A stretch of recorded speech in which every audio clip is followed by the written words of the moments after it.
Thank you, Chair. We are now live. Thank you, William. Good evening, everybody, and welcome to this virtual Baldock and District Committee that is being conducted with members and officers at various locations, communicating via audio, video, and online. Before the meeting starts, I would like to invite the committee and member scrutiny officer to explain how proceedings will work and to confirm that members and officers are in attendance. Matthew. Thank you, Chair. For your information, this meeting is being streamed live onto YouTube and recorded via Zoom. I'm now going to undertake a roll call. Please, can you confirm your attendance? So, Councillor Weeks. Present. Councillor McNally. Present. Councillor Jarvis. Present. Councillor Muir. Present. Councillor Shanley is currently absent, but we are expecting him. And Councillor Tyson. Yes, I'm here. Thank you. And in terms of officers, Ashley Hawkins. Yes, here. Thank you. And William Edwards. Present. Thank you. Extracts from the remote and partly remote meetings protocol are included with the agenda, and the full version is available on the Council's website, which includes information regarding live streaming, noise interference, rules of debate, voting, and Part 2 items. And members are requested to ensure they are familiar with the protocol. Are there any questions before we start? No, thank you. I'll now hand back to the Chair. Thank you, Matthew. Item 2, apologies for absence, but we're all here and we expect Councillor Shanley very shortly. Item 3 is notification of other business. We have received, nothing has been notified. Chairman's announcements. In accordance with Council policy, this meeting is being audio recorded. Members of the public and the press may use their devices to film or photograph or do a sound recording of the meeting, but please let me know you are doing this so that I can inform all present. Members are reminded to make declarations of interest before an item. The longer reminder about this and speaking rights is set out under the Chair's announcements on the main agenda. I think that concludes the preliminaries, which I think are probably going to be longer than the meeting tonight, according to the agenda, but we shall see. Item 5 is public participation. I don't think we have any. Straight on to item 6 within grants and community update. Chair, may I just welcome Councillor Shanley to the meeting, and Councillor Shanley, would you just unmute yourself so we can test that your microphone's working? Testing. Can you hear me? That's absolutely great. Thank you. Okay, thank you. Cheers. Thank you. Over to Ash then, please. Thank you. Hello, Val. We've got to item 6, which is grants and community update. And we're going over to Ashley Hawkins now. Ashley, please. Thank you, Chair. If you look at 7.3, that shows the remaining budget left for the committee to allocate. And you'll see that Baldock Town have 2,528, Baldock East 1,262, Arbury 880, and Weston Sandon 857. As you're aware, we don't have any grant applications tonight, but I am aware of 2 which will be coming to the March meeting, one from Baldock Scouts and one from Conservation Group in Ashwell. So if you do know of any groups that need funding, we have got a sizable pot to share out. So you can ask them to get in touch with me, and I can liaise with them and give them the paperwork they need to fill in to get the application to you guys. So as I said, we've got 2 coming for March, but no grants tonight. Sorry, Ash, what was the Baldock one coming in March? It's Scouts, Baldock Scouts. Right, yep. Yeah. Which one, do you know? Not off the top of my head. I think it's the one in Park Drive. So First. Yeah. First. Yeah. In terms of updates for you guys, COVID has again played havoc with the events. You know, the only event we've had so far this year is the Baldock Beast. We did try and do the Baldock Cycle Challenge. It was due for July. We put it back until November, but it just wasn't feasible for this year. At the weekend, we should have had the Baldock Christmas Fair, which again was hit by the COVID and social distancing rules. We did have a switch on Saturday, which myself and Councillor McNally attended. Thankfully, people stayed away, and there was quite a few hits on Facebook, so people did tune in to watch the switch on. A lovely tree this year. The town looks fantastic with the lights, not just in the tree, but the lights by the Rotarians, and the efforts from Stuart Matthews and co, putting lights around the trees all the way up the High Street. So it is looking very festive.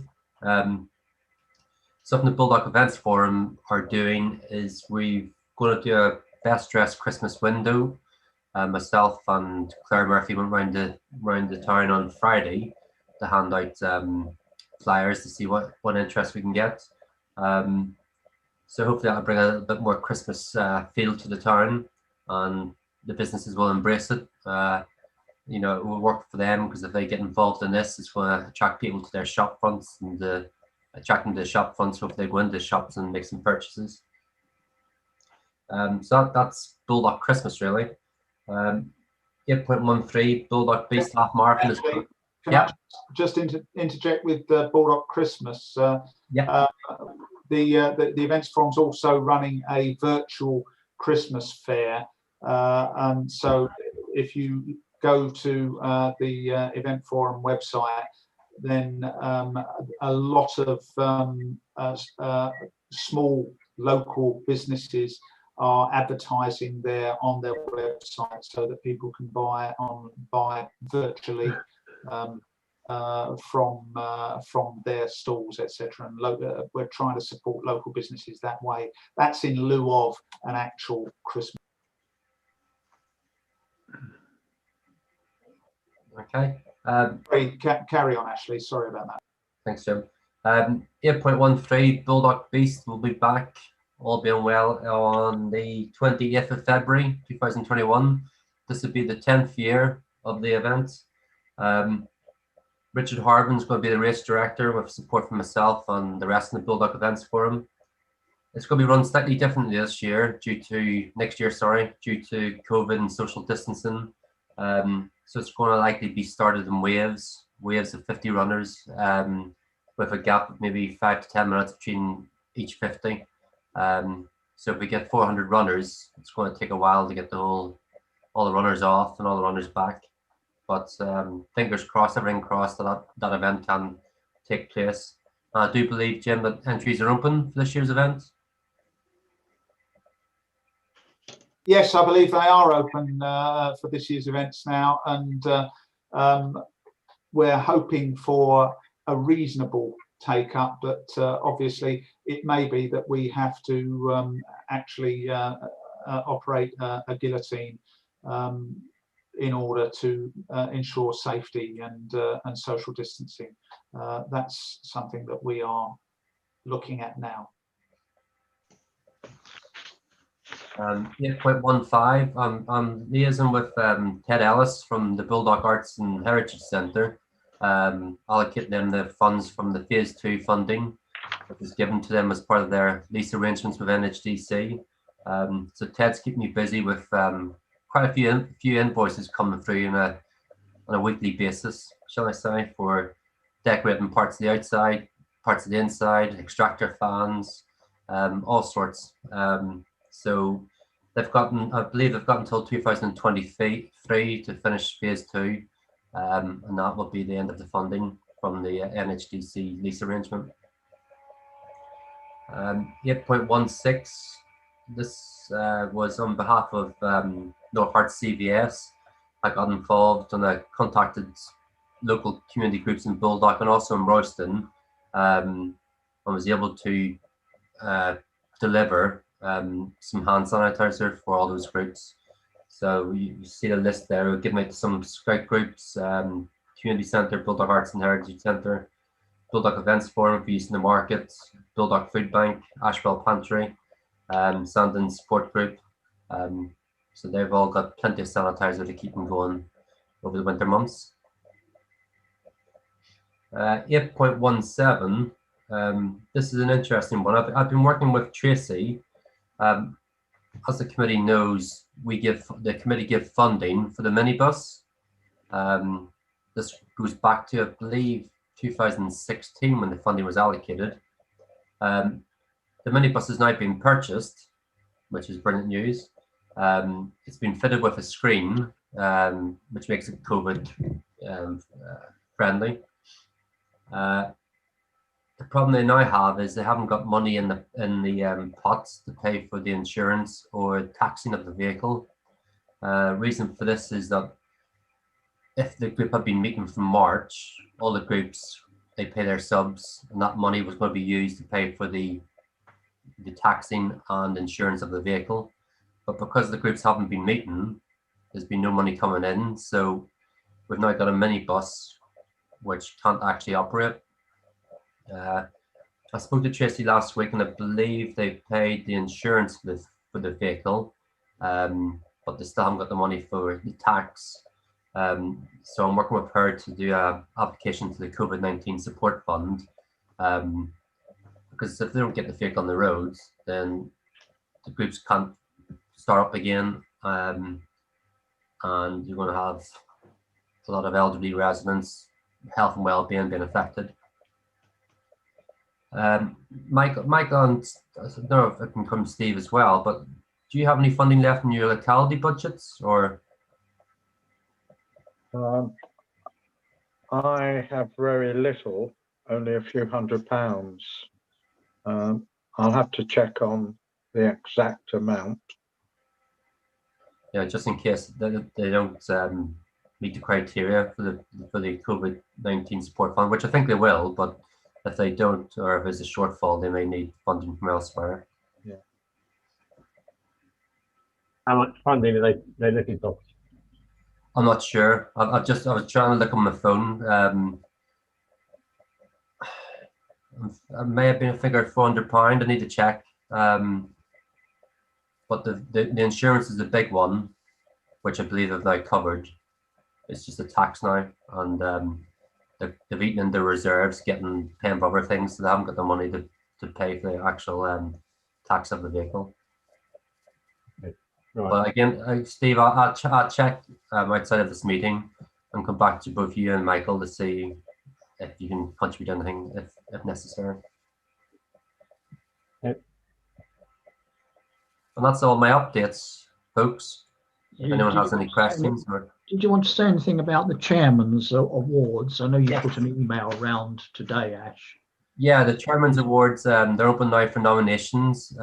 Closing date for nominations is the 18th of December. And I know from the town talk, Michael's already got a suggestion for someone who he would like to nominate. So yeah, if you've got any person within your areas who you think has gone over and beyond, then get a nomination in to us by the 18th of December. There was one more thing to remind members of, was the Holocaust Memorial Day will be held on 27th of January, Wednesday 27th of January, if you'd like to support or attend that. I'm not sure of the venue, but it's 11 o'clock. But again, if you're interested in attending that, let me know and I can send you the details. Okay. Ashley, you touched on the market. After the lockdown on Wednesday, it was looking quite good. I don't know if you want to comment on that at all, Jim. There were quite a few stalls.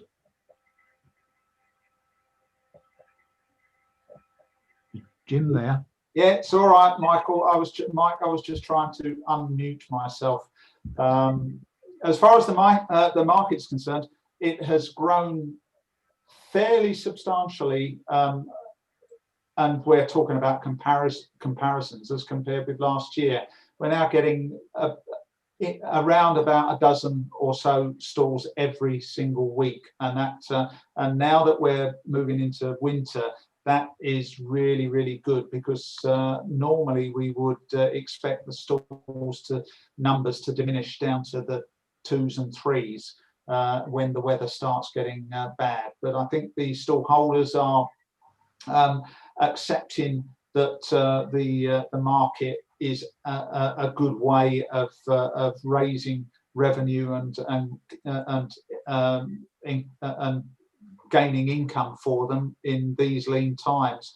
We also are very, very cheap compared with other markets as far as stall rents are concerned, and we allow them to come on an ad hoc basis. If they don't turn up, we don't charge them. So there are quite a few stalls now, and we're also getting a lot of local small businesses coming to the market, as well as the dare I say it, professional stall holders who go from one market to another, which I think is nice. Thank you, Jim. Any other questions of Ashley at all? Okay, if we move on to item 7, ward matters and outside organisations. Any members' reports, or does anyone want to say anything? Michael, do you want to talk about Father Christmas and the sleigh? I can do. I wasn't Baldock Rotary Club. We're not collecting money at doors or handing out sweets. What we're doing, we've got 4 people, 4 Rotarians, driver, Santa, and 2 marshals, one on either side of the sleigh. One of our members have made petitions on either side, perspex, so Father Christmas is protected.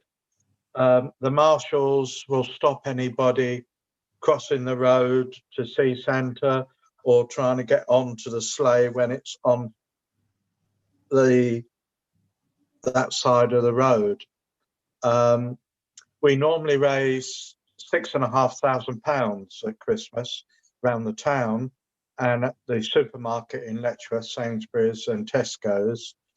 So unfortunately, we're going to have less money to hand out to good causes, but we're doing a online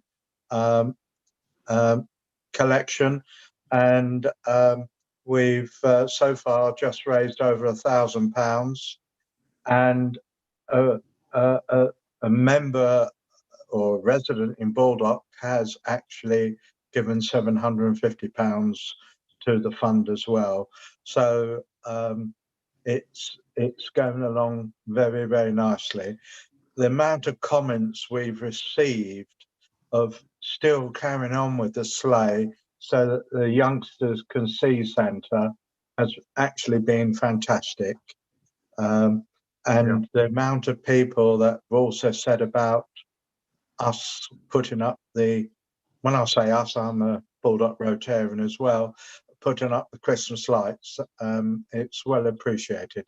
But what I was going to say, as you probably all know, being a county councillor, I get £90,000 a year to spend on highways, and I think it's time for me to say how I've spent that money. Some of it has gone into Letchworth, but a small part of my division is half of Letchworth East. But to give you some idea, Michael is a footpaths, Alder Close, Anchor Road, Aston Lane, Chiltern Road, London Road, Prior Road, either way, the team have all been, and Church have all been done.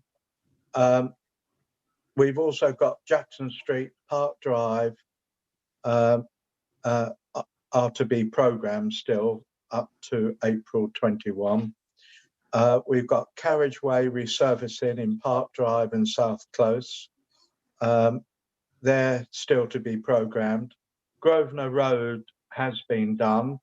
Grosvenor Road West is still to be done, but that's part of my 90 grand. I've had some verge protection done in Barley Rise, Salisbury Road, Western Way, St Mary's Way, I've also paid for various temporary road traffic orders. Also, verge protection on Prior Road, which is complete. Baldock Road, that's in Letchworth. Norton Road, we're having a speed survey done. Clothall Road drainage investigation, along with North Road drainage investigation. A SID socket, that's a speed indicator device, in North Road, just after the railway bridge, and various white linings to be done where they're worn out a bit, all around Baldock, but that probably won't be done now until the spring, because it can't be done on wet surfaces or damp surfaces, and that all adds up to £90,000. And for next year, 21 to 22, I've allocated about 2/3 that £90,000 already.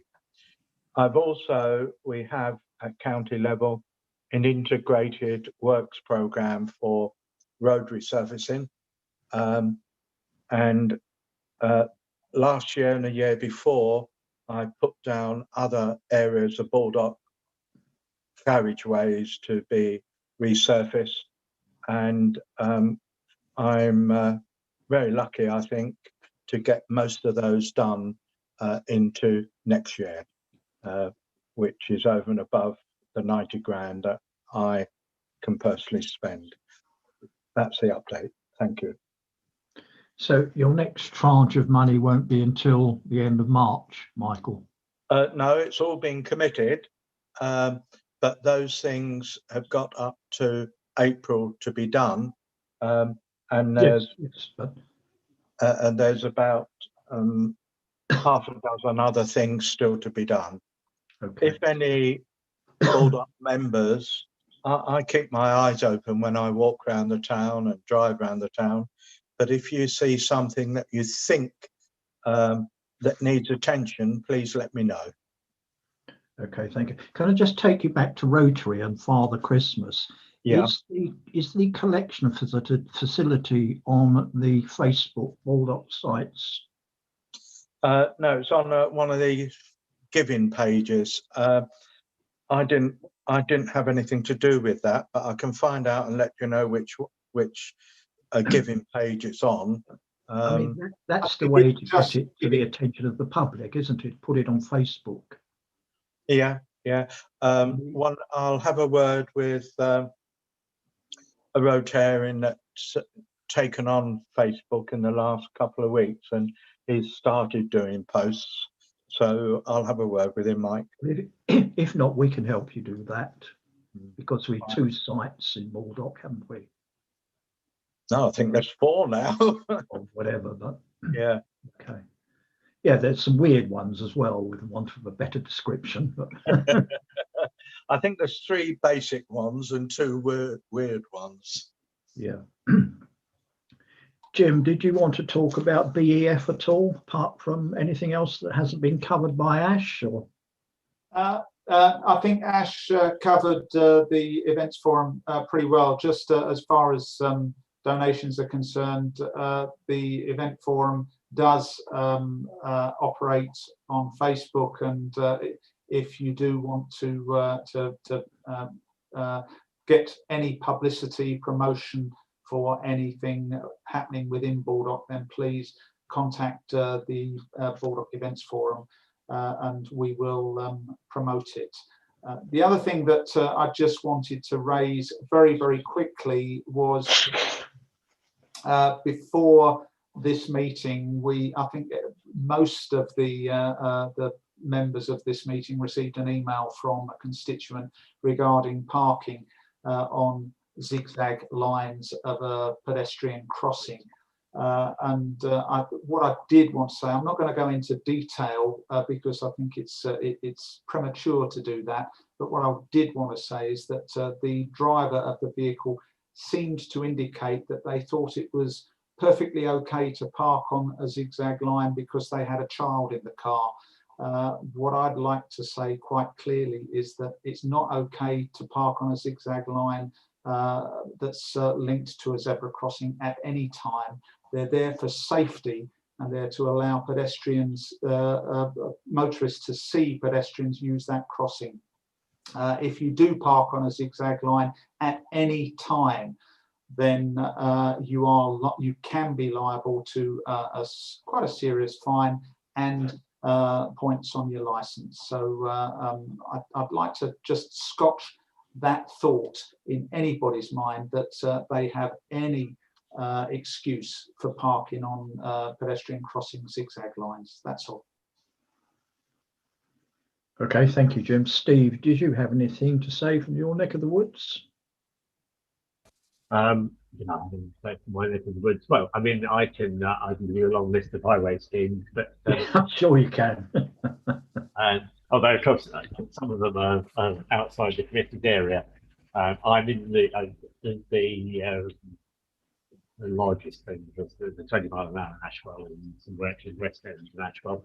And I'm similarly in the process of putting together next year's list. That's something that I will be assembling.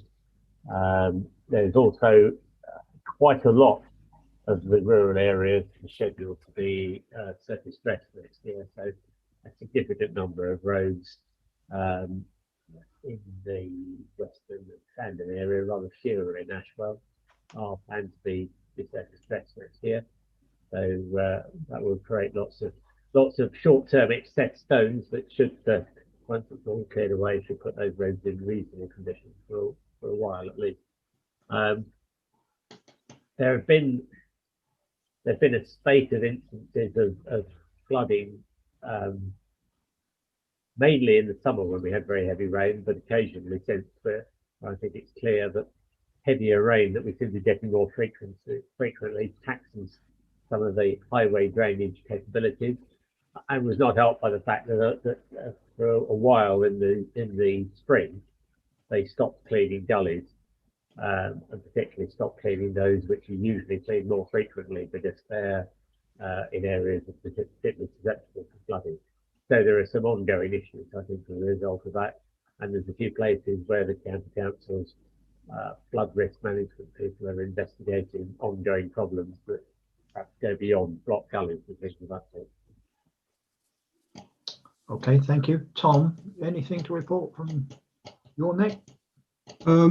Yeah, I'd second obviously what Steve says about the flooding issues, some of which have been occurring in Ashwell, particularly as he mentioned earlier in the year. I wanted to commend the parish councils that have carried on with their work throughout this difficult time, especially Ashwell. I think they were the first off the mark with the Zoom meetings, and it's almost been business as usual there for them. So well done. And also Bygrave for their Zoom meeting, their first effort at that, which was very successful the other week. Hinksworth Parish Council tried to reinstate their face-to-face meetings. I think they had 2. I was at one of them and I think at the other. But it had to stop again because of the latest lockdown situation, and I think that they've more or less accepted that that's not going to be possible for the foreseeable future. But hopefully they'll get to grips with the Zoom or other online meeting technology to get back up and running again soon. There were problems throughout the summer, particularly in Ashwell, with overcrowding of sites. This was really, I think, the result of the fact that people hadn't got places to go and they were all looking for outdoor activities and looking for attractions to visit which were outdoors and supposedly a bit safer, which resulted in some serious overcrowding at sites like the Ashwell Springs, which are very popular, especially during the hot weather. And there was also a resultant increase in the amount of litter around the place, which still actually is ongoing. It hasn't quite been cured yet. So I think that's something that we need to help villages get on top of. And also on that theme, then the increase in fly tipping has been quite a major concern in the rural areas as well, which possibly more obvious to those who live out in the wilds and drive past them on a daily basis than some of you townsfolk. Okay, thank you, Tom. And Councillor Shanley, do you want to raise anything? Really, Well- nothing much on my side, Michael. Only the fact that both Angela and myself have been helping out in the community, mainly helping out elderly people who we get medication collections and grocery collections, and but nothing more than that to add to the meeting. Okay, thank you, Val. Just going back to Baldock then, that we have had, to my knowledge, 3 contentious planning applications at the moment that are kind of being challenged, and it's getting quite busy in that regard. I won't go into detail, but there's 3 to my knowledge. Okay, if anyone else got anything to say to anybody? No. Actually, could I just ask a question?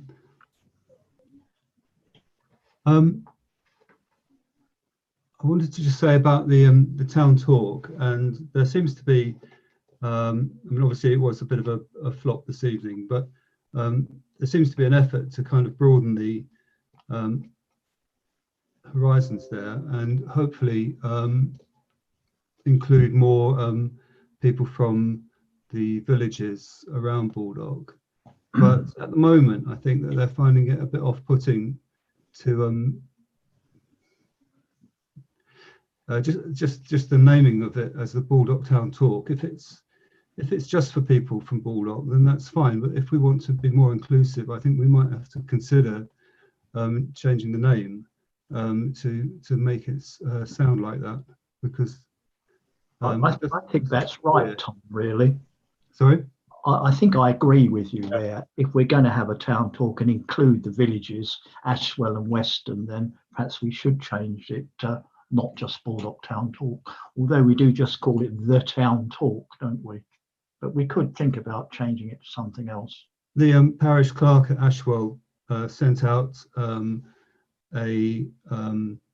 invitation to what she called as the Baldock Town and Village Talk, which might be a nice suggestion. Right.